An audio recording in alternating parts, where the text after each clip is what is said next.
দেখেন তো মোমের মতো গলে গেছে না। ঘরের মধ্যে এল্লা মেয়ে মানুষ বত্তা করলে তা আবার বেটারা খাতি চায় না, মুখ কিরাম বিয়াই পড়ে ডিম একটা নিয়ে যে বাজি করে খায়। সে তো রাত্রি শুয়ে শুয়ে মোবাইলে একটা রেসিপি দেখে আর আমারে সওয়ালে বানাতে কয়। কত ধরনের যে রেসিপি করে, মেজবানি মাংস, কালাবুনা, ফেসোয়ারি, বিরিয়ানি, হ্যারি, সাথে তো রয়েছে জাল ঝাল গোশ। এটা আর কমন কথার কব কি, যাই হোক এই খাতে খাতে সলটা পড়ে গেছে গালে। তো ফ্রিজ ট্রিজ গুটে গেটে পাইলাম দূরে করল্লা, আর পাইলাম এই যে একটা আলু, ব্যাস। টমাটো তো আছেই, আর রসুন, পেঁয়াজ, কাঁচামরিচ এগুলো তো সকলের ঘরে থাকে। আধা বয়সী দুইটা করল্লা নিয়ে চলে গেলাম রান্নাঘরে, সব কাটি কুটি রেডি করতেছি।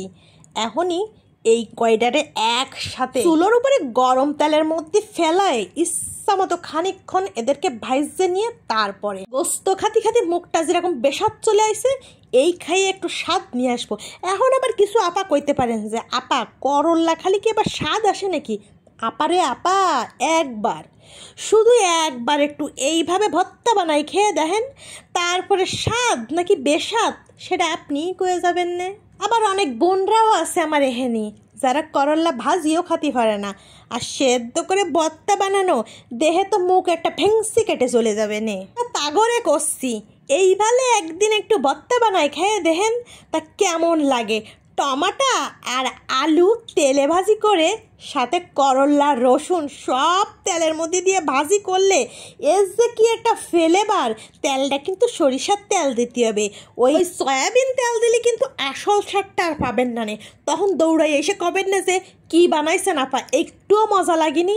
আমি কিন্তু সবটা সরিষার তেল দিয়েই বানাইছি, আর একটু ডুবো ডুবো করে দিয়েন, কিপটামি করে কিন্তু তেল আবার কম দিয়েন না। টমাটো, আলু, করল্লা, পেঁয়াজ, রসুন আর যে কাঁচা জাল সবগুলার একবারে সুন্দর করে ভাজি করে নিছি। দেখেন তো মোমের মতো গলে গেছে না, দেখলেও একটু শান্তি লাগে।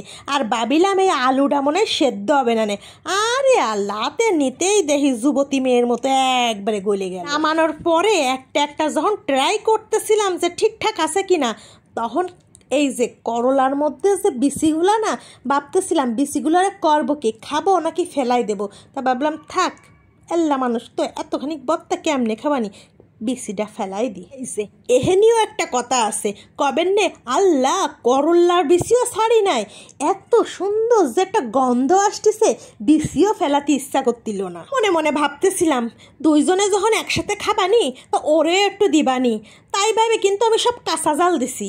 আপনারা ইচ্ছা করলে কিন্তু শুকনো জাল দিতে পারেন, কিন্তু দুর্ভাগ্যবশত উনি আর এ ভর্তাটুক খাই নাই।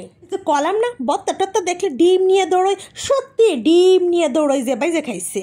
মুখটারে দুই সাইড চড় মারলাম যে এখন একটু থাম। আরে বাবা কিসের থামাথামি, আপনাকে যদি মুহি রুচি না থাকে তা এরকম ভর্তা বানাই খাতি পারেন, মেলা মজা।